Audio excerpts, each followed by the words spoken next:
Estimados oyentes, ¿cómo están? Muy buenas tardes. Nuevamente hoy en nuestro programa Musicalmente. Ya saben ustedes, un programa que se emite gracias a Radio Filarmonía todos los lunes a las 2 de la tarde. Como ustedes saben, y lo reitero, este es un programa que tiene como objetivo poder entender qué cosa significa en realidad salud mental y sobre todo poder entender la conducta humana y su expresión a través de sus diferentes actividades, ¿no? Y me pareció interesante conversar con ustedes el día de hoy sobre la agresión y la violencia, ¿no? Pero esta vez quisiera que me permitieran hablar de este tema de manera más global, ¿no? Porque cuando uno trata agresión y violencia, generalmente torna la conversación hacia violencia de género o violencia intrafamiliar o violencia entre las parejas. Pero hoy quisiera que me permitieran desarrollar la idea de manera más general, porque creo que es un deber para mí poder mostrarles a ustedes cuándo una conducta realmente es violenta y cuándo una conducta corresponde a una agresión. ¿No? Nosotros confundimos repetidas veces agresión con violencia o violencia con agresión, y no son términos que representen lo mismo en primer lugar. Conociendo esto, ustedes van a poder diferenciar cuando una persona que se expresa a través de un medio de comunicación o que se expresa a través de una comunicación en grupo o interpersonalmente, está teniendo en realidad una conducta violenta o está teniendo una conducta agresiva. Muchas veces nos confundimos y pensamos que son más violentas las personas que de pronto, por una situación determinada, responden a través de una frase que daña al otro o una agresión física, ¿no?, que daña al otro. Pero en realidad la intensidad de la violencia está referida fundamentalmente a la intencionalidad de hacer daño, a la seguridad de lo que estoy esgrimiendo como conducta tiene el fin de dañar, pero de dañar con objetivos que están referidos fundamentalmente a una sensación de poder, a una sensación de satisfacción, a una sensación de estar por encima del otro, a una sensación de denigrar al otro. Hay violencias que se extienden a largo plazo a través de este tipo de conductas.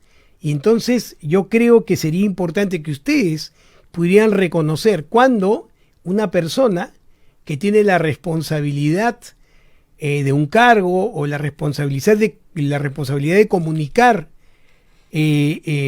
hechos o de compartir con ustedes vivencias y que tienen capacidad justamente para poder influir sobre los demás, esté actuando no de manera violenta.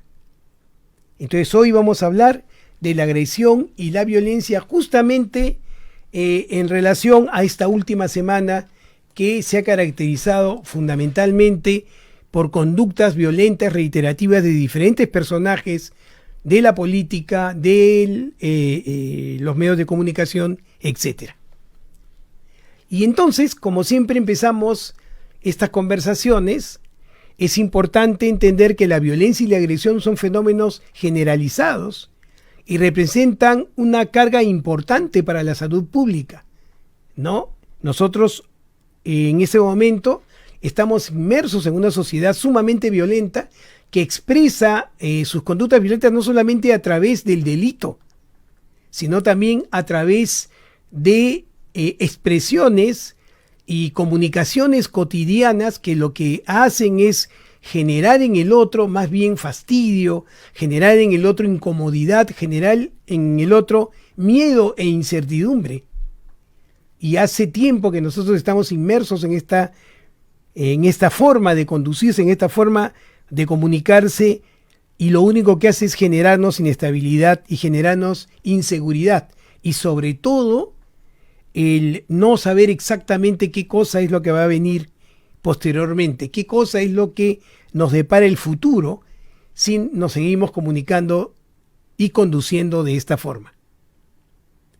Entonces, la violencia y la agresión tienen múltiples determinantes, es verdad, incluidos los factores sociales, los factores psicológicos, ¿no? Que van a amalgamar las diferentes conductas que uno puede calificar como violentas. Pero es importante recordar que la agresión per se es una emoción adaptativa, es una conducta normal del repertorio de comportamientos sociales de muchas especies. Es decir, la conducta agresiva está conservada filogenéticamente. ¿Por qué? Porque se necesita de conductas agresivas en la especie para poder defender el territorio, para poder alimentarse, para poder establecer una jerarquía social en las diferentes especies. Entonces, si ustedes ven, hay la necesidad de la agresión como una emoción adaptativa para generar equilibrio entre las sociedades. Creo que los otros mamíferos son el mejor ejemplo de lo mal que nos conducimos al abusar y transformar esta conducta agresiva en una conducta violenta. Es difícil que ustedes vean en otras especies una conducta agresiva solamente por diversión, solamente por abusar del otro. Generalmente las conductas agresivas en las especies son disuasivas y son efectivas cuando hay una necesidad de alimentarse y, como les digo, de conservar el territorio. Entonces, la emoción es importante, es parte del funcionamiento del sistema nervioso central. Pero cuando la agresión es intencionada y es controlada y que advierten otras personas la amenaza de un daño sin que haya aparentemente una justificación, entonces probablemente estemos frente a una conducta violenta. Vuelvo a repetir, la agresión es una conducta que tiene como intención controlar o advertir a otros individuos de la misma especie sobre los contratos sociales, sobre lo que deben cumplir, sobre cómo deben adaptarse al grupo para la supervivencia del grupo. Pero la violencia tiene usualmente un fin no adaptativo, tiene un fin fundamentalmente de daño, empujado por otros factores que están más relacionados con el poder por el poder, con el daño por dañar y por la intención de denigrar por denigrar. Y entonces eso es lo que tenemos que tener en cuenta. A veces confundimos el hecho de que una persona de repente es asaltada, ¿no? Y entonces responde al asaltante con una conducta agresiva. Y nosotros decimos, no, esa es una conducta violenta, ¿no? Hay que diferenciar. Cuando el asaltante planifica el robo y toma en cuenta la posibilidad que para poder robar inclusive sería capaz de matar, de dañar al otro, entonces ahí estamos hablando de una conducta violenta. Pero cuando el asaltante ataca, agrede a la persona que va a dañar, la persona puede reaccionar con una conducta agresiva que va a ser lógicamente defensiva. Es una conducta inmediata defensiva que no tiene la intención de dañar al otro, tiene la intención de defenderse de una agresión. ¿Se dan cuenta de la diferencia? Entonces nos dicen constantemente todas las personas que conocen cómo enfrentar las situaciones de violencia, delincuenciales, nos dice, no hagan nada, entreguen lo que ustedes tienen, ¿no? Entreguen lo que se les quiere hurtar y no se expongan a una conducta violenta.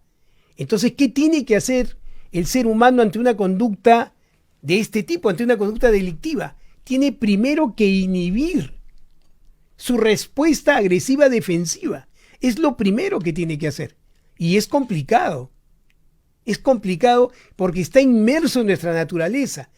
Mucha gente critica a las personas que intuitivamente agredieron al malhechor por defenderse, ¿no? Y dicen, qué tontería, cómo arriesga la vida por un teléfono, o cómo arriesga la vida por una mochila, o cómo arriesga la vida por dinero. Pero ustedes no tienen claro cuánto de esa reacción es una reacción más bien propia de la propia condición de la especie para defenderse. ¿Cuánto uno puede ser capaz de inhibir la conducta agresiva cuando trata de protegerse o proteger a un ser querido? Es difícil en esa situación inhibirse y decir, no, me calmo y voy a dejar, que se lleve mis cosas. Es complicado. Habría que estar en la situación para saber cómo reaccionaría cada uno. Pero como les digo, es parte de nuestra especie, como mamíferos, tener una conducta defensiva. Lo cual no significa, por favor, que no atendamos la recomendación de los expertos de no responder agresivamente ante una conducta violenta. ¿Se van dando cuenta de la diferencia? Una cosa es agredir, otra cosa es violentar.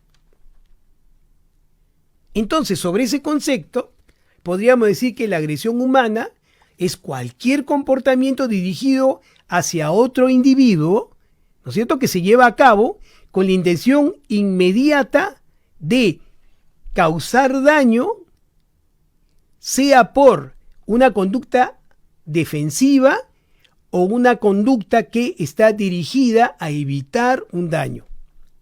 Además, el autor de una conducta agresiva debe creer que este comportamiento pondrá al otro en alerta, porque el objetivo, claro, será dañar, y que el objetivo está motivado para evitar el comportamiento del otro. ¿Se dan cuenta? Si yo veo que me asaltan y mi conducta es ponerme en una posición de ataque, es una conducta defensiva ante una situación violenta.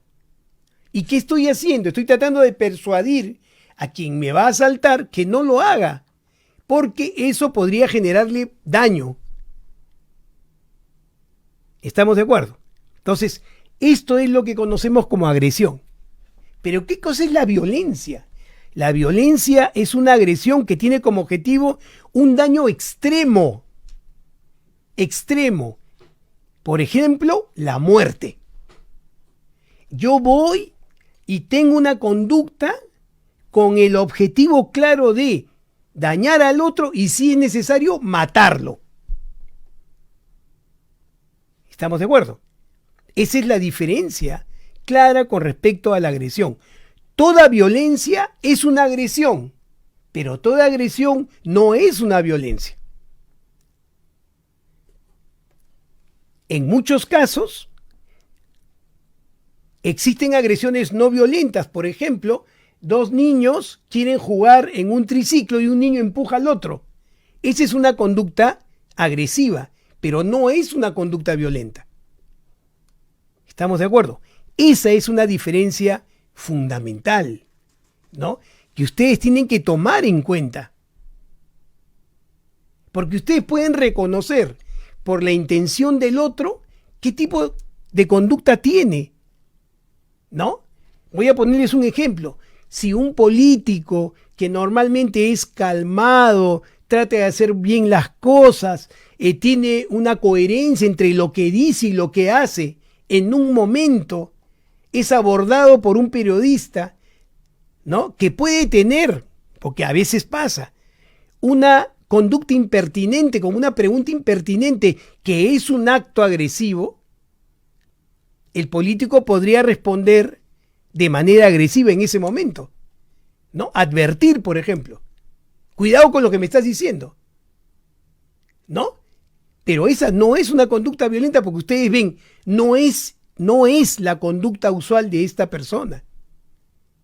Pero si ustedes ven que una persona, un político, por ejemplo, ¿no?, constantemente planifica dañar a otro a través de la palabra, a través de conductas que expresan más bien desprecio por el otro, que inclusive puede llevar escrito lo que va a decir para agredir al otro. Esa es una conducta violenta, dirigida. Es una conducta abusiva, porque se está preparando para dañar al otro sin siquiera haberlo escuchado. Y cuando uno practica constantemente ese tipo de violencia, tiene otra denominación. Las conductas violentas reiteradas con el simple hecho de dañar al otro por sentir poder, disfrute, se conoce como conducta psicopática. Son los psicópatas los que hacen eso. Y ustedes saben, lo hemos visto en otros programas, los psicópatas no se arrepienten, gozan con los resultados de lo que han hecho. Y cuando piden disculpas, se burlan. No piden disculpas reales. Y esas personas no se van a corregir. Porque además, como estamos en una sociedad violenta, probablemente hayan otras personas violentas que más bien lo feliciten, lo estimulen para que sigan haciendo estas cosas. ¿Se dan cuenta? Cualquier ser humano bien intencionado, con 2 dedos de frente, con esta conceptualización, podría darse cuenta de la diferencia entre una conducta agresiva y una conducta violenta. Entonces, el ser humano tiene el privilegio, por esta característica, de permitir poder dividir sus conductas violentas en 2. Existe la conducta violenta reactiva y existe la conducta violenta proactiva. Miren ustedes, conducta violenta reactiva, conducta violenta proactiva. Así podemos dividir la violencia en el ser humano. Y es verdad que ambas violencias podrían presentarse en algún momento, pueden coexistir. Pero cuando predomina una de ellas, ya estamos hablando de dificultad a través del manejo de las emociones, dificultad de poder expresarse con el otro, dificultad clara en la personalidad.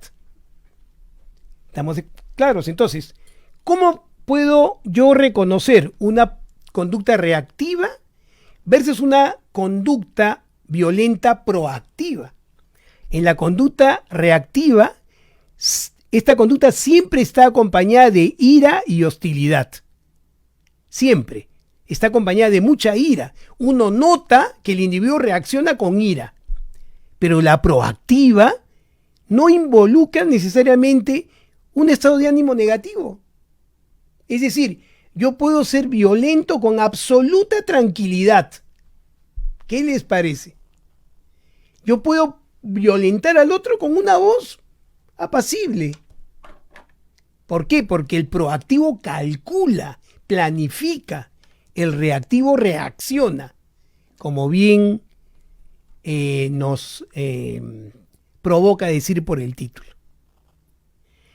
En la conducta reactiva, usualmente esta conducta es consecuencia de una respuesta de frustración o es respuesta a una provocación. ¿Estamos de acuerdo? Usualmente en relación a una conducta interpersonal, a una interacción interpersonal. Entonces uno ve claramente que el otro está reaccionando en relación a algo que se le ha dicho o ha hecho. Y entonces reacciona con ira. En cambio, en la conducta violenta proactiva, típicamente la agresión la inicia la persona violenta. Yo provoco al otro. ¿Se dan cuenta? El reactivo va a reaccionar a algo que le estoy haciendo. El proactivo es el primero que agrede. ¿Se dan cuenta? ¿Se dan cuenta del grado de intencionalidad? El reactivo está motivado por un propósito rudimentario, ¿no? De terminar con la violencia del otro. En cambio, el proactivo está explícitamente motivado por la expectativa de una recompensa. Yo maltrato al otro porque voy a recibir una recompensa, que puede ser esgrimir poder, por ejemplo, ¿no? O estatus social o dominio social. Y en eso transita justamente una sensación de placer. Yo daño con placer. ¿Se dan cuenta? Uno tiene derecho a molestarse por una situación que le incomoda. Y eso puede generar efectivamente una conducta reactiva, que como ustedes ven se parece mucho a la conducta de agresión. Pero si yo, sin que medie una provocación, comienzo a atacar al otro, sin que medie una emoción importante, o sea, con tranquilidad, ¿no es cierto?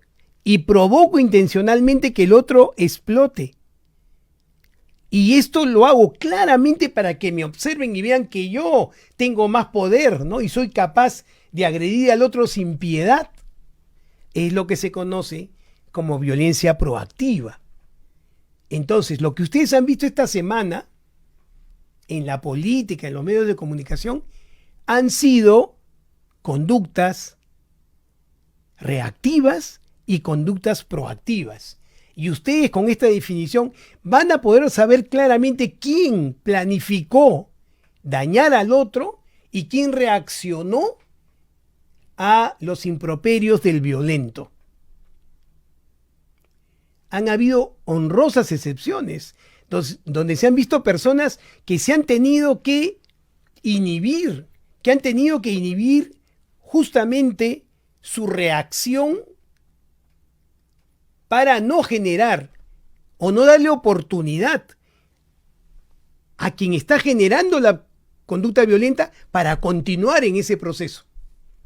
¿Qué les parece? Muy bien. Generalmente las personas que son muy reactivas, las personas que tienden a reaccionar rápidamente por cualquier situación, generalmente tienen un problema de impulsividad y podrían tener, si es que la reactividad es muy intensa, podrían tener alguna alteración del estado de ánimo o más bien historia temprana de maltrato infantil, cosa que hemos hablado muchas veces. Pero vean ustedes, aquellas personas que tienen una violencia proactiva, que dañan con la intención, como les decía, de tener poder, estatus social o simplemente por placer, usualmente tienen también antecedentes de maltrato, pero usualmente de maltrato físico. Y estas personas, a diferencia de los reactivos, que pueden tener trastornos del estado de ánimo, en el caso de los proactivos, tienen trastorno de personalidad, es decir, trastorno de personalidad psicopático. Tienen rasgos de psicopatía o trastornos de personalidad denominados trastornos psicopáticos y llamados psicópatas. ¿Ven la diferencia?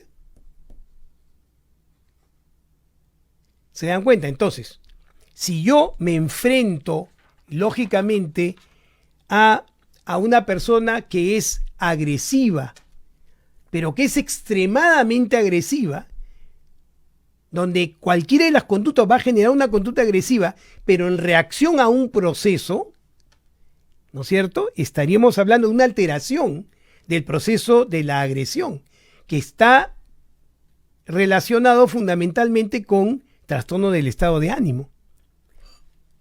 Pero si yo veo a una persona violenta que planifica la violencia para dañar, estoy hablando entonces de una persona proactiva, de una violencia proactiva. Estoy hablando probablemente de una persona con un trastorno de personalidad psicopático. Y entonces eso es lo que ustedes tienen que ver, ¿no? Porque cuando uno elige a su representante, ¿no es cierto?, debe ver claramente cómo este representante se comporta, sea político, social, lo que vayan a elegir. La persona que nos representa, en realidad lo que hace es reflejar lo que nosotros queremos hacer. Entonces ustedes deben ver la conducta de esa persona. Si yo quiero que me represente una persona que esencialmente es una psicópata, ¿no es cierto? O un psicópata que tiene una conducta planificada para hacer daño y eso le genera placer, ¿qué me garantiza que llegado el momento no me dañe a mí también? O dañe al país. Si su motivación no está en relación con emocionalidad que genere vínculo con el otro. No, no, no. Está en relación a lo que quieren para ellos nada más. Y si tienen que destruir personas para pasar por encima, lo harán. Y si quieren destruirte a ti para llegar a su objetivo, lo van a hacer y no les va a interesar que ustedes hayan votado por ellos. De ninguna manera. ¿Se dan cuenta? Entonces, si yo quiero elegir, ahorita vienen las elecciones municipales, ¿no es cierto? Y de gobernación. Si yo voy a elegir, por lo menos tengo que ver. Y uno puede darse cuenta claramente en la forma que se expresan quienes quieren llegar al poder. Por ejemplo, ¿no? Si yo digo, a ver, la ley electoral dice que ningún candidato puede hacer propaganda el día en que se va a votar o cuando él se dirige a votar. Eso es lo que dice la ley. Entonces, si yo veo que mi candidato llega rompiendo la ley con un montón de gente haciendo arengas y haciendo propaganda, lo que yo debo pensar es, si ahorita rompe la ley, ¿qué pasará cuando tenga poder? Yo no debo tomar eso como una gracia, decir, mira, qué vivo mi candidato, ¿cómo le saca la vuelta a la ley? Porque mañana, cuando tenga poder, va a seguirle sacando la vuelta a la ley. Y ahí entonces vamos a reclamar cuando las leyes a las que él le saque la vuelta nos perjudique directamente, como individuos, como sociedad, como país. ¿Se dan cuenta?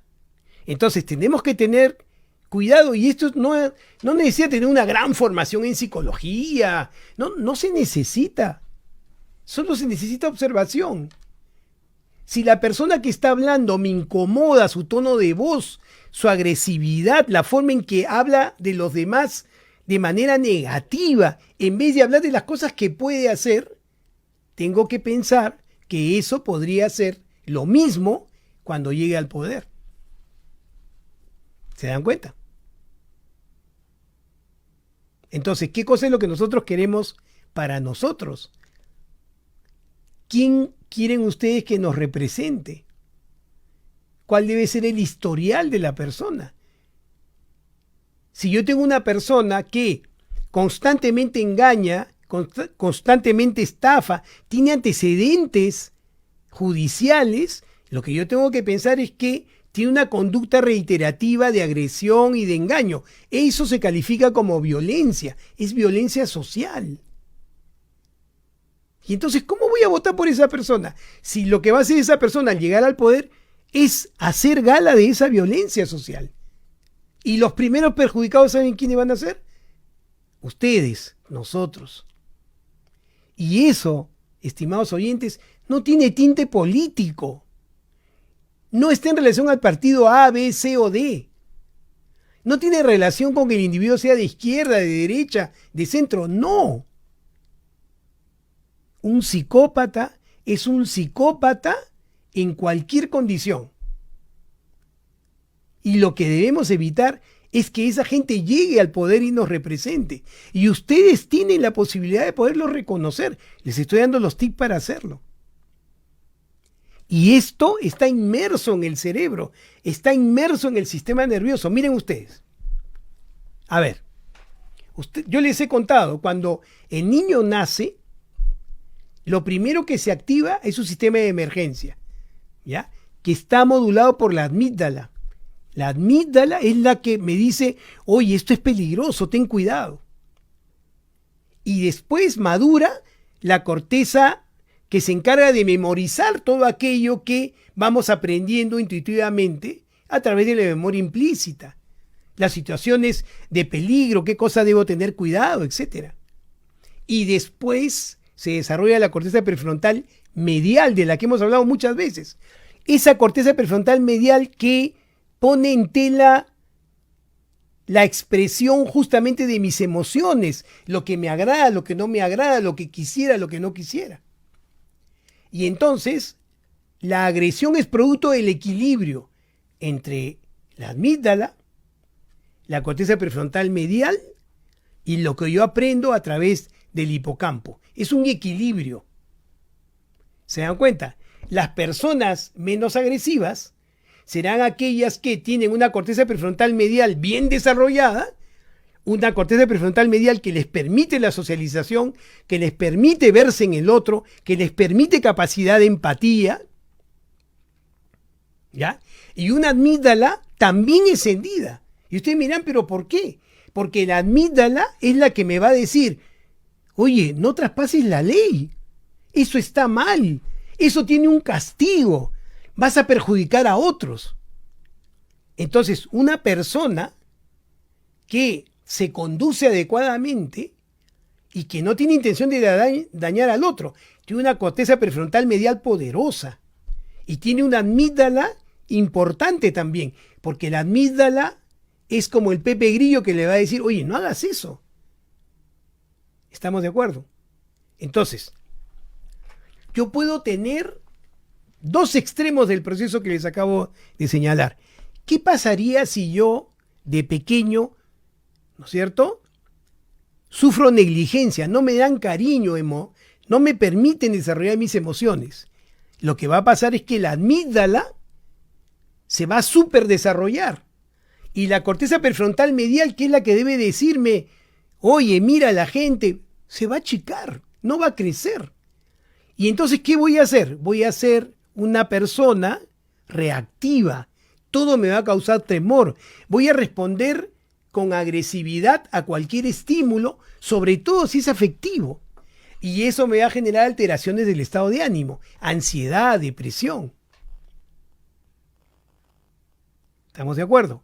Pero ¿qué pasaría? El otro extremo. ¿Qué pasaría si la amígdala se apaga? ¿Saben qué pasa si la amígdala se apaga? No tengo miedo a nada. Nadie me advierte de ningún peligro. Por lo tanto, todo puedo hacer. Si no va a pasar nada. Y si la corteza prefrontal medial, que es la que me tiene que decir, oye, no cumple con tus acciones morales, sociales, también está chica. ¿Sabe lo que va a pasar? No voy a tener conciencia de cuánto daño al otro. Es más, voy a planificar dañar al otro. Y sin temor, porque mi amígdala está apagada. Y entonces, ¿qué nos han mostrado las investigaciones? Que las personas con conductas psicopáticas, los psicópatas primarios, tienen la amígdala apagada y la corteza prefrontal medial apagada. Ni miedo ni conciencia del daño. Entonces queda liberada mi capacidad pues de disfrute. Y lo que me provoque hacer lo haré. Y si para lograr lo que necesito tengo que dañar al otro, lo dañaré. ¿Estamos de acuerdo? Entonces, ¿qué sería lo apropiado? Tener una amígdala importante, tener una corteza prefrontal medial importante, justamente para poder tener una conducta adecuada y apropiada para poder interactuar. Que si en algún momento debo ser agresivo, la justificación de esa agresión esté claramente, pero jamás violento. ¿Se dan cuenta? Eso es lo que tenemos que tomar en cuenta. Entonces, si está claro lo que les estoy diciendo, deben saber que falta un elemento en lo que les acabo de decir. ¿Cómo puedo hacer? ¿Qué elemento falta para que yo pueda inhibir mi respuesta agresiva? Por ejemplo, me están asaltando. Es una conducta violenta, ¿no? ¿Cómo puedo yo inhibir mi reacción a defenderme, ¿no es cierto? ¿Con qué elemento contaría yo para tener conciencia de que me debo inhibir? Ahí hay otra estructura superior, que es la corteza prefrontal dorsolateral. ¿Se dan cuenta? La corteza prefrontal dorsolateral, el super yo, dirían los psicoanalistas, que a pesar de la agresión les va a decir, mira, yo sé que te provoca reaccionar, yo sé que te quieres defender, pero arriesgas la vida, detente. Esa es la corteza prefrontal dorsolateral. Entonces, una persona que tiene una integridad más o menos adecuada en su socialización debería tener una amígdala activada, que es la amígdala que le va a advertir de los peligros, un hipocampo con un aprendizaje de amor, de cariño, de empatía, una corteza prefrontal medial que me haga sentir bien con los demás y que me permita socializar, y una corteza prefrontal dorsolateral que, a pesar de las contingencias, me permita analizar cómo debería responder cuando las situaciones cambian abruptamente. ¿Qué les parece? Entonces les pregunto, ¿ustedes creen que una persona que constantemente practica la conducta violenta, que planifica la violencia, es decir, que es proactivo con la violencia, que le va a generar placer, sabor por dañar al otro, humillarlo, pasar por encima, y que si le observamos el cerebro va a tener casi nada de amígdala porque no se asusta, casi nada en su corteza prefrontal medial porque el otro no le importa, y casi nada de corteza prefrontal dorsolateral porque al final su consideración social no va a ser lo más importante. ¿Usted cree que esa persona mayor con esa estructura va a cambiar? ¿Se va a arrepentir? ¿Vale la pena darle varias oportunidades de poder para cambiar? Eso es apostar a un caballo cojo. Y si tengo en el otro extremo una persona que es sumamente agresiva, reactiva, no se puede controlar, porque su amígdala está muy encendida, y si corteza prefrontal medial no le permite poder inhibirse, tampoco la corteza prefrontal dorsolateral. ¿Ustedes creen que en el tiempo va a poder cambiar? ¿Necesita varias oportunidades para practicar su tolerancia? Nuevamente estamos apostando a un caballo cojo. Entonces necesitamos una persona que tenga integridad en su conducta con relación a su capacidad de empatizar con el otro. Y para eso, nuestro sistema de control de impulsos, nuestro sistema del afecto, tiene que estar correctamente maduro y dirigido. Entonces, ¿qué les invito a hacer? Les invito a que observen, a que se den cuenta, que cuando vean la televisión, por ejemplo, no se relacionen íntimamente con el político que es más agresivo, más violento, porque ahí yo estoy pudiendo liberar mi molestia, mi resentimiento, porque esa persona no está hablando por tu resentimiento, no. Lo que está diciendo está planificado justamente para que tú creas que te está defendiendo, justamente para que tú creas que está sintonizado contigo. Pero eso no es verdad, porque en el momento que busque su propio beneficio, no se va a acordar de ti, no se va a acordar de los que votaron por él, no. Solo se va a acordar de su beneficio y sentirá placer al decir, la hice otra vez. ¡Qué tontos! ¿Se dan cuenta? Entonces, les convoco a un equilibrio entre su frustración y su reactividad y la lógica de analizar a quién vamos a elegir como autoridad. Y que ustedes puedan tener la capacidad de reconocer cuando alguien violenta a través del lenguaje solo para conseguir una curul o un asiento. Porque esa persona, cuando llegue al poder, va a hacer exactamente lo mismo. Aquellas personas que postulan a un cargo político y en vez de hablar de lo que van a hacer bajo procesos reales, porque se pueden prometer miles de cosas, ¿no es cierto? En vez de estar hablando mal de todo lo que los otros han hecho, van ustedes a tener la capacidad de poder saber qué cosa están buscando para ustedes y que después no haya quejas. Que después no haya quejas. Los que están ahora en el poder son los que hemos elegido. Y los que van a estar después también van a ser los que hemos elegido. ¿Se dan cuenta? Entonces, ¿cuál es nuestro aporte en el desarrollo de la sociedad? ¿Cuál es nuestro aporte en el desarrollo del país? Directo. Es saber a quién le estamos confiando nuestras propias ilusiones, a quién le estamos confiando nuestros planes familiares, nuestros planes sociales. Nosotros elegimos. No todo lo que brille es oro. No se dejen llevar por la voz más alta, por la más agresiva, por la que parece segura. Ustedes pueden leer en el lenguaje de quien nos quiere representar cuánto de lo que está diciendo lo está diciendo por su propio beneficio y cuánto lo está diciendo por ustedes. En sus manos está. En nuestras manos está justamente. ¿Estamos de acuerdo?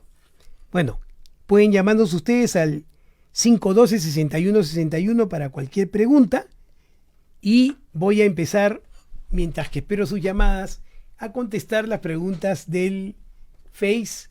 ¿No es cierto? Nuevamente, Mariela, te agradezco estar con nosotros, ¿no? Acá Yané nos pregunta, doctor Fernández, lamentablemente la gran mayoría elige al que más grita e insulta. El votante no le importa qué plantea. Ese es el problema. Justamente lo que dice Janet es el problema. Y probablemente muchos nos identifiquemos con el comentario de Janet. ¿Cuánta cólera nos da? Entonces vemos al otro gritar y pensamos que está sintonizado en nuestra frustración. Y por eso nos va a ayudar. ¿Creen?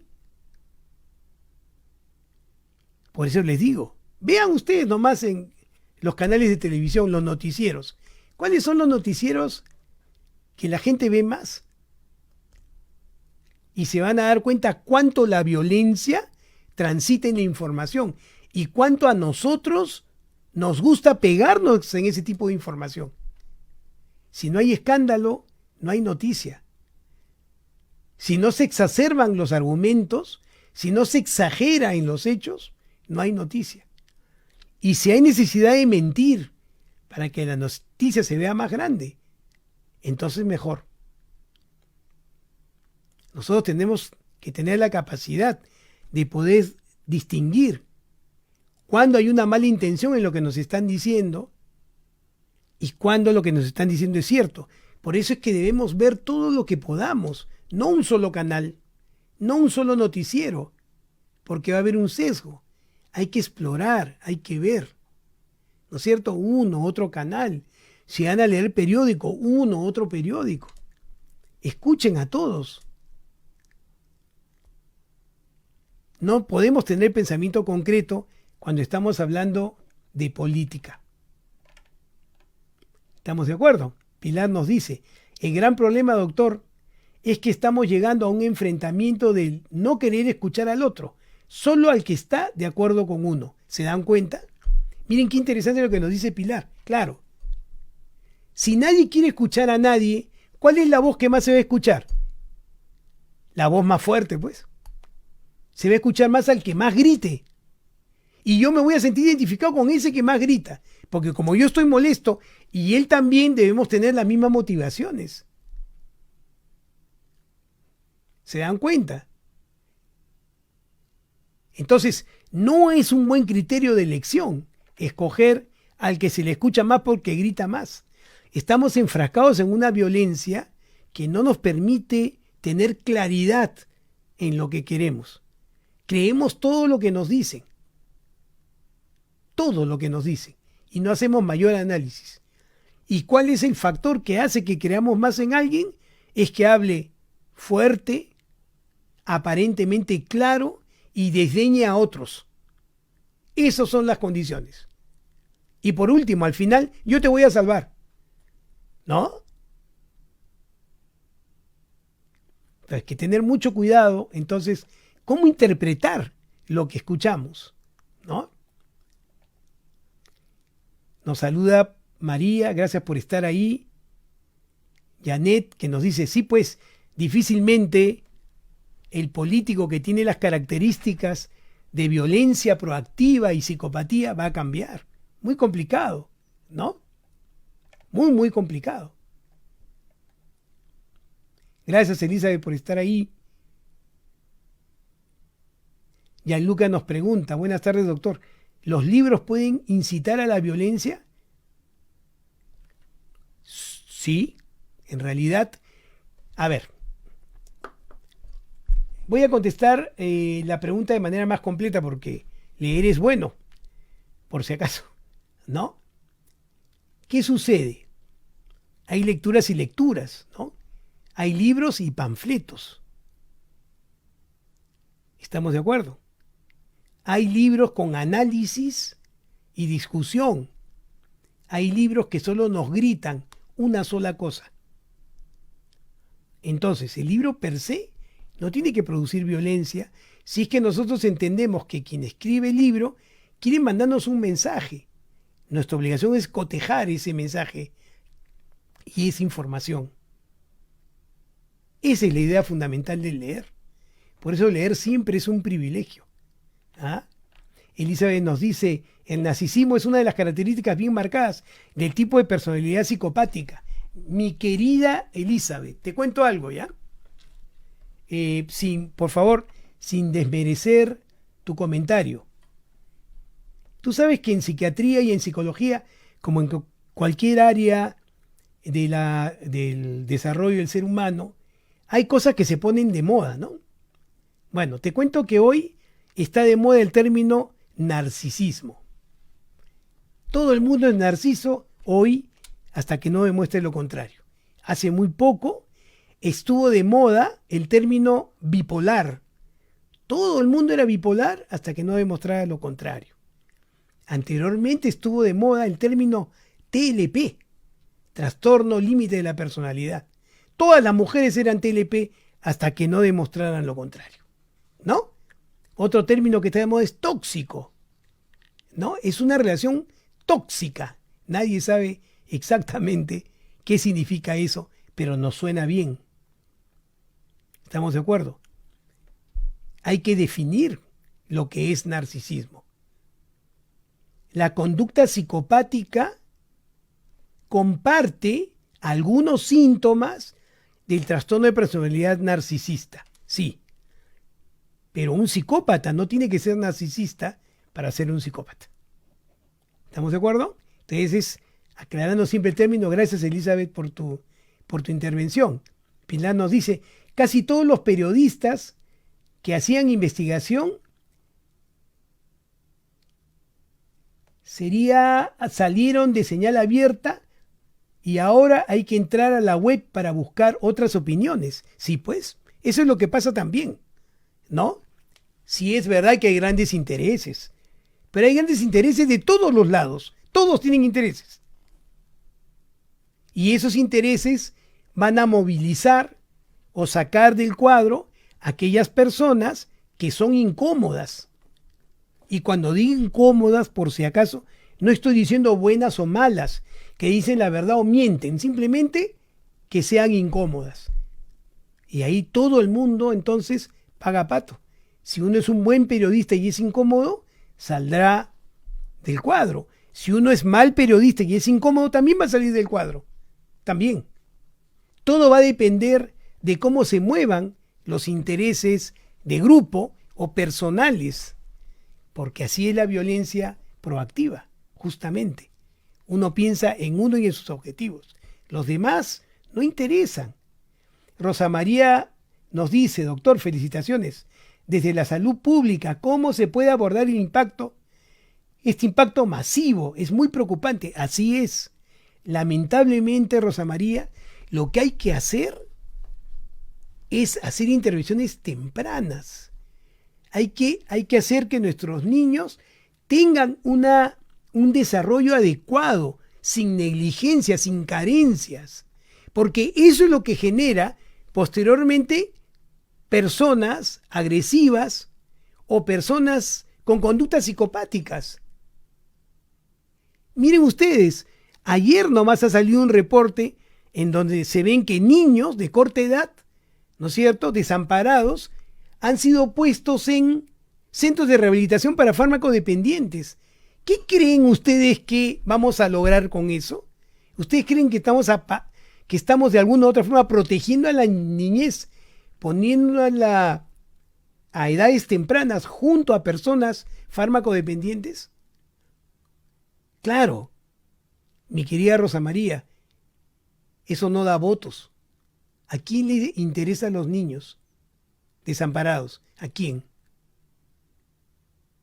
No es una política de Estado cuidar al niño. Por eso pasan estas cosas y no nos damos cuenta que es ahí donde debemos actuar. Que son niños protegidos, que son niños sin falencias los que posteriormente van a ser elementos positivos en la sociedad y van a poder pensar en el otro y tener empatía. No nos damos cuenta de eso. Y entonces tienes razón sobre el hecho de que nuestra niñez no está cuidada. Encima vivimos en una sociedad de violencia reiterativa y muchas veces extrema. ¿Qué podemos esperar? O Rosa María, dime si no has pensado en algún momento. Si mañana se fueran todos los políticos actuales, ¿a quién elegiría? ¿No te causa eso angustia? Que por más que miremos, no veamos a una persona por la cual uno, o a un grupo por el cual uno pueda votar con absoluta confianza. Y eso es a todo nivel. No estoy hablando de uno u otro partido o de una u otra tendencia. No tenemos representatividad. Eso es lo que más nos angustia. Vivir en esta vorágine de incertidumbre. ¿Qué sociedad va a crecer de manera saludable si seguimos en este interín? Que es eterno. Ya no es un interín. Es una característica de nuestra sociedad.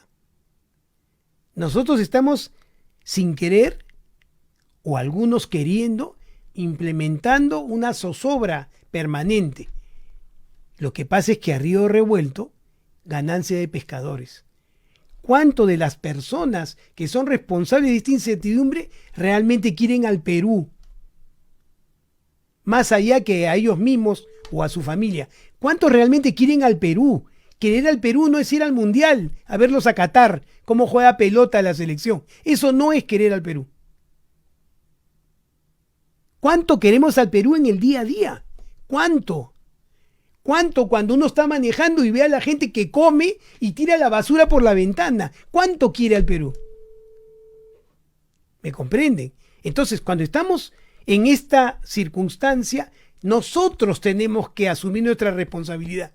No debemos quejarnos permanentemente de los demás, porque la gente que está en el poder la hemos puesto nosotros, nadie más.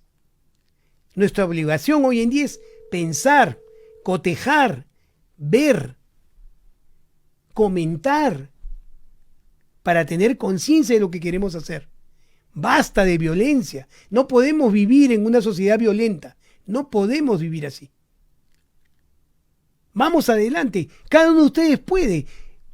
Yo estoy dándoles detalles científicos de las conductas porque yo sé que ustedes pueden entender.